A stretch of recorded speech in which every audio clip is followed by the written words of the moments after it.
dhuftan siriin jenna. Jallisii ammayyaa yeroo ammaatti kana iddoo addaa Sarbuu jedhamutti qophaa'ee jirudha. Egaa jallisiin kun birrii miliyoona 12 waliin piroojeektii bara 2016 keessa hojjetame keessaa tokkodha. Egaa aanaan buree qilleensa mijataa biyyoo gabbataa qabdi. Kana keessa fuuldura jallisii kanaatti kan argamu lafti hektaarni 1,000 ta'u diriireetii jira. Lafa kana irratti hojii dhabdoonni irratti himaataadhaan ergi ijaaramaniitiin booda seenaa hiyyummaa seenaa taasisuu imala badhaadhinaa biyyattiin qabaattee jirtullee galmaan ga'u jedhameetu eegama.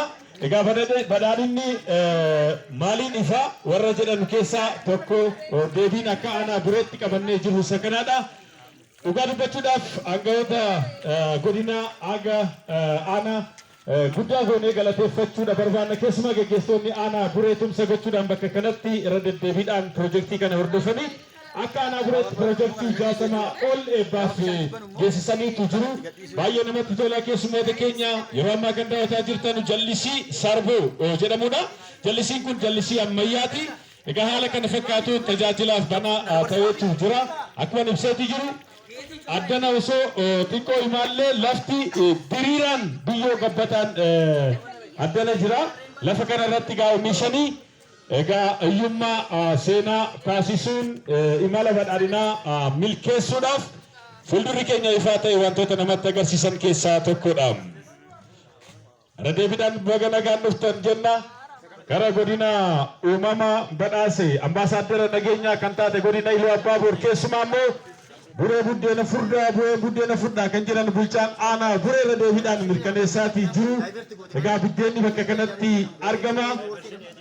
Guyyaa irraa bara baajataa 2016tti itti fayyadamummaa hawaasa keenyaa mirkaneessuuf jecha mootummaan paartii badhaadhinaatiin hoogganamu toora fi sagantaa inni baase irratti bu'uura godhachuudhaan akka aanaa bureetti bajata mootummaa qarshii miliyoona 44.5 sagantaalee garaagaraatiin hojii hojjetamedha. Yeroo ammaatti kana kan daawwataati jirtan ogeessiif bulchaan godina keenyaa Gondalkaachoon haasa'aatii jiru.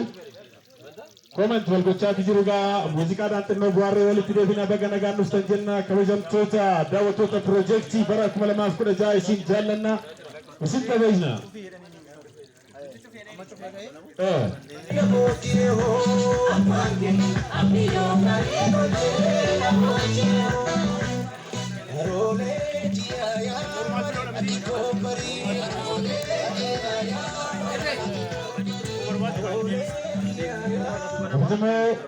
Hordoftoota qophii keenya kabajamaa bulchaa godina Iluu Abbaa Boor Gondalkaachoo Tafarii egaa kanaalii kana bishaan wanni isaa banuudhaan piroojeektii kana eebba isaa mirkaneessu. Where is cameraman of walaa OBN bal'aa itti jiran fakkaata ijoolleen ijoollee Tafarii daandii keenya rakkisaa ta'etu jira. Kabajamaa Gondalkaachoo Tafarii bulchaan godina Iluu Abbaa Boor kanaalii kana banuudhaan eebbaaf tajaajila banaa ta'uusaa yeroo nu mirkaneessan irra gaaniitu jiru. Waka haalee keessan cimuudha qaba. Shop banaati jiru. Shop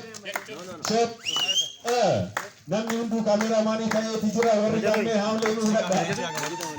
Goota giloobaalaayizeeshin jedhamu addunyaan gara mandara tokkootti dhufaa jirtu kanatti gaa namni hunduu onlaayinii seenuu barbaada. Kanaaf baratee kaameraamaaniidha.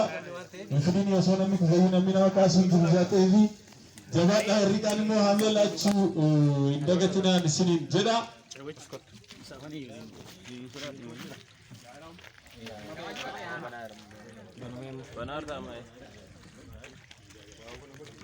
Akkas jecha yoo nageenyatti jirra kabajamoo hordoftoota keenya egaa piroojeektii hedduudha. Akka aanaa bureetti guyyaa irraa kan eebbisiisaman muraasa daawwataatti jirra. Akkuma ibseetii jiru aanaa bureetti baajata mootummaa qarshii miliyoona 44.5 sagantaalee garaagaraatiin qarshii miliyoona 19.5 humna balootiin immoo qarshii miliyoona 63dhaan piroojeektii kan hojjetaman keessaa piroojeektii jallisii Sarbuu kabajamaa Gondal Qalcoo Tafarii kanaalicha banuudhaan tajaajila banaa taasisaa jiru maaloo harka naa rukutaa fi